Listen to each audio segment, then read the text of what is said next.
नमस्कार दोस्तों, मैं जेस खोकर memory record holder Limca book of records आपको इनवाइट करता हूं अपनी एक दिन की फ्री वर्कशॉप में। इस वर्कशॉप में हम जानेंगे एक ऐसे माइंड मिरेकल के बारे में जिसकी मदद से एक 6 साल का बच्चा जिसकी मेमोरी को कमजोर माना गया क्योंकि वह संडे मंडे आदि 7 शब्द भी याद नहीं रख पा रहा था, जिसकी वजह से उसे 3 महीने तक क्लास में बहुत बार न केवल मुर्गा बनना पड़ा बल्कि कई बार मार भी खानी पड़ी।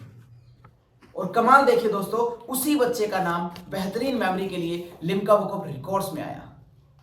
आखिर यह कैसे हुआ, वो रहस्य क्या था, इस वर्कशॉप में आप उस रहस्य को जानेंगे। दोस्तों, हमें अपनी मेमोरी से संबंधित बहुत सारी समस्याओं का सामना करना पड़ता है। जैसे कई बार आपको रास्ते में या ऑफिस पहुंचने के बाद याद आता है कि आप इंपॉर्टेंट डॉक्यूमेंट तो घर भूल आए। वह कई बार घर पहुंचने के बाद आपको याद आता है कि आप कुछ चीजें लाना तो भूल गए।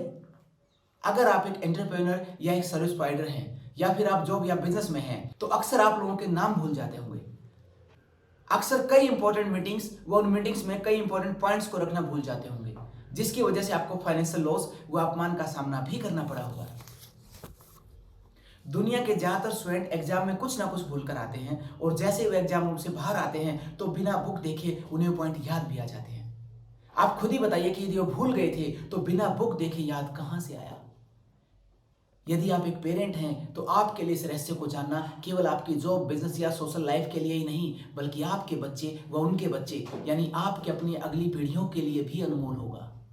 तो इस वर्कशॉप में अपने घर से 12 साल या उससे बड़े सभी को अभी फ्री रजिस्टर्ड करके समय पर पहुंचना आपकी जिम्मेदारी और इस वर्कशॉप में बहुत सारी एंजॉयबल व लर्निंग एक्टिविटीज के साथ आपकी लाइफ को ट्रांसफॉर्म करना मेरी जिम्मेदारी।